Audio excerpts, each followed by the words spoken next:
ರಾಜ್ಯದ ಸರ್ಕಾರಿ ಆಸ್ಪತ್ರೆಗಳಲ್ಲಿ ರೋಗಿಗಳಿಗೆ ನೀಡ್ತಿರೋ ಊಟ ಸರಿಯಿಲ್ಲ ಅನ್ನೋ ಆರೋಪ ಕೇಳಿ ಬಂದಿತ್ತು. ಒಂದೇ ಮಾದರಿ ಆಹಾರ ತಿಂದು ರೋಗಿಗಳು ರೋಸಿ ಹೋಗ್ತಿದ್ರು.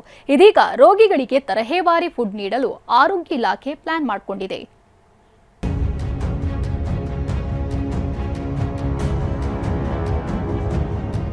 ಸದ್ಯ ಸರ್ಕಾರಿ ಆಸ್ಪತ್ರೆಗಳಲ್ಲಿ ಎಲ್ಲಾ ರೋಗಿಗಳಿಗೆ ಒಂದೇ ಮಾದರಿಯ ಸಾಮಾನ್ಯ ಆಹಾರವನ್ನ ನೀಡಲಾಗ್ತಿದೆ. ಇನ್ಮುಂದೆ ರೋಗಿಯ ಕಾಯಿಲೆ, ಆರೋಗ್ಯ ಸ್ಥಿತಿ, ವಯಸ್ಸು ಮತ್ತು ಚಿಕಿತ್ಸೆಯ ಅಗತ್ಯಕ್ಕೆ ತಕ್ಕಂತೆ ಆಹಾರ ನೀಡುವುದಕ್ಕೆ ಆರೋಗ್ಯ ಇಲಾಖೆ ಮುಂದಾಗಿದೆ. ಗರ್ಭಿಣಿಯರು, ಬಾಣಂತಿಯರು, ಮಕ್ಕಳಿಗೂ ಪ್ರತ್ಯೇಕ ಆಹಾರ ಇರಲಿದೆ. ಸಾಮಾನ್ಯ ರೋಗಿಗಳಿಗೆ ರವೆ ಉಪ್ಪಿಟ್ಟು, ಕಾಫಿ, ಬಾಳೆಹಣ್ಣು, ರಾಗಿ ಮುದ್ದೆ, ಸಾಂಬಾರ್ ನೀಡಲು ನಿರ್ಧರಿಸಲಾಗಿದೆ. ಚಪಾತಿ ಪಲ್ಯ, ಸೋಯಾ ಚಂಕ್ಸ್, ಟೀ, ಬಿಸ್ಕೆಟ್, ಗೋಧಿ ಗಂಜಿ ನೀಡಲು ಪ್ಲಾನ್ ಮಾಡಲಾಗಿದೆ. ಗಂಭೀರ ಕಾಯಿಲೆಯಿಂದ ಬಳಲ್ತಿರೋ ರೋಗಿಗಳಿಗೆ ಉಪ್ಪಿಟ್ಟು, ರಾಗಿ ಮುದ್ದೆ, ಅನ್ನ ಸಾಂಬಾರ್, ಚಪಾತಿ, ಪಲ್ಯ ನೀಡಲಿದ್ದಾರೆ. ಮೊಳಕೆ ಕಾಳು, ಕಾಫಿ, ಮಜ್ಜಿಗೆ, ಶುಗರ್ಲೆಸ್ ಟೀ ಮತ್ತು ಬಿಸ್ಕೆಟ್ ನೀಡಲು ಪ್ಲಾನ್ ಮಾಡಲಾಗಿದೆ.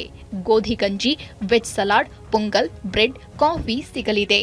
ಇಲ್ಲಿ ಸಹಿತ ಈಗ ನಮ್ಮ ಮಾನ್ಯ ಸಚಿವರು ಏನು ನಿರ್ದೇಶನ ಕೊಟ್ಟಿದ್ದಾರೆ, whether it is a government establishment or a private establishment, end of the day nutritious and healthy food should be priority.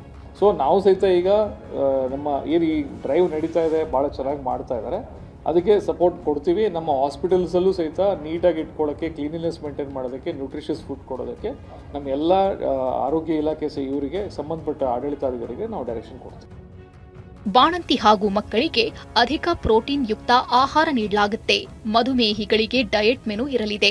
Kidney ಸಂಬಂಧಿತ ರೋಗಿಗಳಿಗೆ ಸೋಡಿಯಂ, ಪ್ರೋಟೀನ್, ದ್ರವ ಸೇವನೆ ನಿಯಂತ್ರಣಕ್ಕೆ ಅಗತ್ಯವಿರೋ ಮೆನು ಇರಲಿದೆ. ಕಾಯಿಲೆ, ಚಿಕಿತ್ಸೆ ಮತ್ತು ವಯಸ್ಸಿಗೆ ತಕ್ಕಂತೆ ಆಯಾ ಪ್ರದೇಶವಾರು ಊಟ ವಿತರಿಸಲು ಚಿಂತನೆ ನಡೆದಿದೆ.